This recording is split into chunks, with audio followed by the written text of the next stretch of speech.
కారేడు గ్రామానికి అధ్యక్ష అప్పుడు ఏపీఐసి వారి ద్వారా అభ్యర్థన పెట్టారు అధ్యక్ష. ప్రాథమిక స్థాయిలో ప్రజల నుంచి కొంచెం వ్యతిరేకత వచ్చింది అధ్యక్ష. ఏదంటే వాళ్ళకి చాలా మంచి భూములు మాయి సారవంతమైన భూములు మేము తక్కువకి మేము ఇవ్వలేము అని చెప్పడం జరిగింది అధ్యక్ష. దాని తర్వాత అధ్యక్ష కలెక్టర్లు వెళ్ళారు, మాట్లాడారు, డిఫరెంట్ నోటిఫికేషన్ ఇచ్చారు. చెప్పిన తర్వాత వాళ్ళు అర్థం చేసుకున్నారు.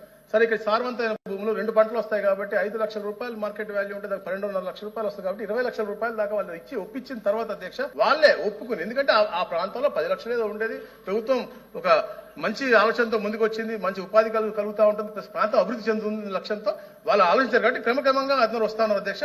ఈ రోజు మళ్ళీ 300 ఎకరాలు నష్టపరిహారం చెల్లించడం జరిగింది అధ్యక్ష 500లో. సో ఆంధ్రప్రదేశ్ రాష్ట్ర ప్రభుత్వం వేగవంతంగా చేయాలని చెప్పేసి వాళ్ళకి స్థిరమైన పరిశ్రమ అభివృద్ధి లక్ష్యంగా విశాఖపట్నం చెన్నై పారిశ్రామిక కారిడార్ ప్రాంతంలో పోర్టు ఆధారిత పరిశ్రమలు అలాగే అభివృద్ధి చేసి రాష్ట్రంలో విస్తృతంగా ఉద్యోగ అవకాశాలు కల్పించాలనే ఉద్దేశంతో ఉలవపాడు మండలం కాడేరు ప్రాంతంలో సుమారు 8,200 ఎకరాల భూమిని ప్రభుత్వ ప్రయోజనాల కోసం పరిశ్రమల కేంద్రంగా అభివృద్ధి చేయడానికి ఆంధ్రప్రదేశ్ ఇండస్ట్రియల్ ఇన్ఫ్రాస్ట్రక్చర్ కార్పొరేషన్ ఏపీఐసిసికి భూమి స్వాధీనం చేసుకోవడానికి జీవో నంబర్ 43 తేదీ 25/3/2025 ద్వారా అనుమతి ఇచ్చింది అధ్యక్ష. సెజ్ల పేరు చెప్పి, పరిశ్రమల పేరు చెప్పి, అభివృద్ధి పేరు చెప్పి రైతుల దగ్గర లక్షలాది ఎకరాలు తీసుకొని వీళ్ళు చేస్తున్నది ఏమంటే మీ ద్వారా బలవంతంగా సేకరించిన భూములను బ్యాంకుల్లో తాకట్టు పెట్టి వేల ఎకరాలు కాజేసి అవినీతి చేసే కార్యక్రమం చేస్తున్నారు తప్ప ఏ ఒక్క చోట పరిశ్రమలు రాలేదు.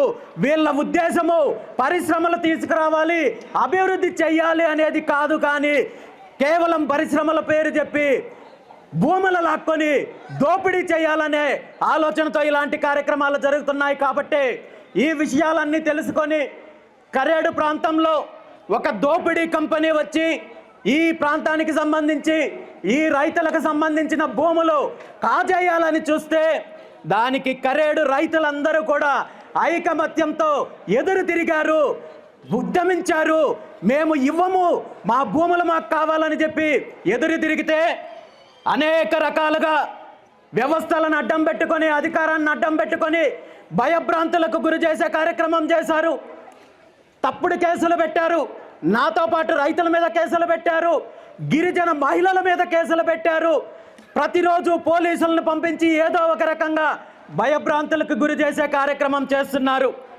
నేను ఈ సందర్భంగా ఒక్కటే చెప్తున్నాను, ఈరోజు మీరు వ్యవస్థలను ఉపయోగించి లేదా అధికారాన్ని ఉపయోగించి పోలీస్ వ్యవస్థను ముందు పెట్టి భయభ్రాంతులకు గురి చేసి రైతుల దగ్గర నుండి బలవంతంగా పొలాలు తీసుకోవాలని చూస్తే అది మీ అమాయకత్వం అవుతుంది.